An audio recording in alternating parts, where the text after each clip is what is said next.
SSC stenographer grade C गति 100 शब्द प्रति मिनट। डिक्टेशन स्टार्ट होगी 5 सेकंड बाद।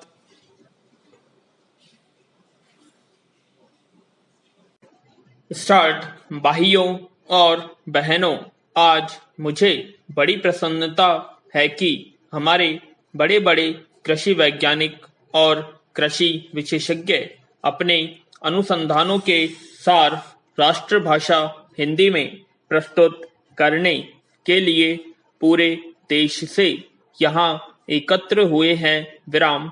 मैं तो हमेशा ही कहता रहा हूँ कि किसानों तक नई जानकारी उनकी ही भाषा में पहुंचाई जा सकती है। विराम। आपने अच्छा किया कि श्री गणेश राष्ट्रभाषा हिंदी से किया। मैं तो चाहूंगा कि सभी भारतीय भाषाओं में राष्ट्रीय कृषि सम्मेलन आयोजित किए जाएं, ताकि सभी क्षेत्रों के किसानों को पता चले कि उनके लिए इस देश के कृषि वैज्ञानिक कितनी मेहनत से नई नई किस्म और तकनीकें निकाल रहे हैं। विराम। अब से 3 दिन बाद हम नए वर्ष में प्रवेश करेंगे। मुझे बताया गया कि सन 1995 के वर्ष को यूनेस्को ने सहनशीलता का वर्ष घोषित किया हुआ था। विराम। शायद भारत में इसके बारे में ज्यादा चहल पहल या चर्चा नहीं हुई, क्योंकि भारत देश और भारतीय लोग तो हैं ही सहनशील। विराम। इसमें भी सबसे ज्यादा सहनशील हैं किसान। आप खुद हिसाब लगा लो, हर तरह से भारत का किसान संसार का सबसे सहनशील प्राणी सिद्ध होगा। विराम। आजकल जाड़ा जोरों से पड़ना शुरू हो गया है। विराम। फिर भी उत्तर भारत का किसान शीत लहर की परवाह किए बिना आधी रात को उठकर अपने गेहूं के खेत में पानी लगा रहा है, क्योंकि बिजली कुछ घंटों के लिए आती है। विराम। किसान ठंड सहकर फसल उगाएगा और फसल पकते पकते गर्मियां शुरू हो जाएंगी तो जेठ की तपती धूप में वह खेतों में कटाई व मड़ाई का काम करेगा। विराम। यह जाड़ा पाला सहना और कड़ी गर्मी में पसीने से लथपथ होकर काम करते रहना, इतनी सहनशीलता बस किसान के बूते की ही है। विराम। फिर हिंदी बोलने वाला तो और भी ज्यादा सहनशील है, हर हाल में जी रहा है। विराम। गेहूं चावल विदेशों में किस भाव बिकता है और हम उसे क्या भाव देते हैं? हर चीज के दाम आसमान पर पहुंच गए हैं। विराम। महंगाई इतनी बढ़ गई है, मगर किसान की मेहनत का पूरा मुआवजा देने में हम 10 बहाने बनाते हैं और किसान है कि बर्दाश्त कर रहा है। विराम। बिजली महंगी हो गई, डीजल महंगा हो गया, संकर बीज महंगा मिलता है, रासायनिक खादें महंगी मिलती हैं, मगर दालों के भाव चढ़ गए तो चिलप्पो शुरू हो जाती है। मेहनत करता है किसान और उसकी मेहनत पर फलते फूलते हैं बिचौलिए, मंडी के दलाल, आलू के चिप्स बनाने वाले व्यापारी, उसकी फसलों का तेल निकालने वाले व्यवसायी। विराम। ये सारी बातें सहते हैं हमारे किसान भाई। विराम। सो किसान से बड़ा सहनशील और कोई नहीं। विराम। कोई आता है तो खराब किस्म का बीज बेच जाता है, तो दूसरा जिप्सम के नाम पर मिट्टी बेच जाता है। कई एक नकली कीटनाशक दवाएं बिक रही हैं, छिड़को तो कोई असर ही नहीं होता। विराम। किसान बेचारा सब कुछ सह रहा है। विराम। मैं समझता हूँ कि यहाँ जो कृषि वैज्ञानिक हिंदी में अपने शोध पत्र प्रस्तुत कर रहे हैं वे भी बड़े सहनशील होंगे। विराम।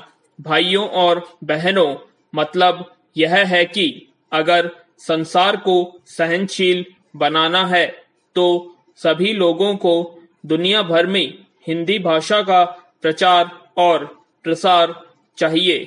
ज्यादातर व्यापार के लिए कच्चा माल तो किसान ही पैदा करता है। विराम। फिर किसान के लिए कृषि अनुसंधान के खर्च में दुनिया भर में कटौती क्यों की जा रही है? विराम। कटौती करनी है तो बहुत से और क्षेत्र भी हैं। विराम। अमीर देश सन 1990 में खेती बाड़ी को आगे बढ़ाने के लिए जो सहायता दे रहे थे वह थी 12 अरब डॉलर और 10 साल बाद 2000 में 2 अरब डॉलर की कटौती कर दी और यह 10 अरब डॉलर रह गई। विराम। तो पूरी दुनिया को खेती बाड़ी से जोड़ने की जरूरत है, तभी ये दुनिया आपस में लड़ना मरना बंद करेगी। विराम। मेरा बस चले तो मैं हिमालय की सबसे ऊंची चोटी सगरमाथा, जिसे दुनिया एवरेस्ट कहती है, पर चढ़ूं और पूरे जोर से आवाज लगाऊं कि ऐ धरती के वासियों, बंदूक छोड़ो और हल उठाओ, नहीं तो आप ही सोचो कि 20 साल बाद 2020 में जब दुनिया की आबादी 8 अरब हो जाएगी तो सबको खिलाने लायक खाद्यान्न कैसे उपलब्ध होगा? विराम। उस समय चीन को भी बाहर से गेहूं मंगाना पड़ेगा। विराम। सौभाग्य से भारत के बारे में तो कृषि विशेषज्ञों का यही अनुमान है कि भारत के किसान और कृषि वैज्ञानिक मिलजुल कर बढ़ी हुई आबादी का भी पेट भर पाएंगे। विराम। पैरा। आज हमारे अन्न भंडार में 3.5 करोड़ टन से ज्यादा अनाज भरा है। रबी की फसल आने के बाद यह बढ़कर 5 करोड़ टन तक जा सकता है। विराम। रखने की जगह नहीं है, इसलिए समाज कल्याण के कामों में लगाने और विविध रूपों में निर्यात करने के अवसर बढ़ रहे हैं। काम के बदले अनाज और बच्चों को पाठशालाओं में नाश्ता कराने व खाना खिलाने के कार्यक्रम पूरे देश में चलाए जा सकेंगे। विराम। यह एक तरह से दूसरी कृषि क्रांति का ही नतीजा है कि हम 101 करोड़ से ज्यादा आबादी को अपने खेतों में उपजाई फसल से ही खाद्यान्न उपलब्ध करा रहे हैं। विराम। खाने वाले तेल की कुछ वर्ष पहले कमी हुई थी, हमने पुरजोर कोशिश की। विराम। पिछले कुछ वर्षों में आयात तो घटकर प्रतिवर्ष 300 करोड़ रुपए का हो गया, वहीं तिलहनी फसलों और उनसे उत्पन्न पदार्थों का निर्यात 8 गुना बढ़कर 2,500 करोड़ रुपए से भी ऊपर हो गया। विराम। यह सब फल है किसानों, वैज्ञानिकों एवं प्रसार कार्यकर्ताओं के अथक प्रयास का। विराम। इस प्रगति में आज कृषि वैज्ञानिकों का योगदान किसी से छुपा नहीं है, इसे सारी दुनिया मानती है।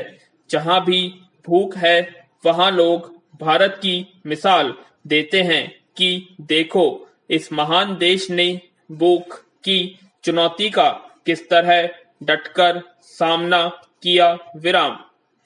आज जब निर्यात के अवसर खुले हैं, विश्व का परिवेश बदल रहा है, सारी दुनिया के बाजार खुल गए हैं। विराम। सौभाग्य से दुनिया में शाकाहार भी बढ़ रहा है। इस समय हमारे विविध व्यंजनों को विश्व बाजार में प्रचलित करने के बड़े मौके हैं। विराम।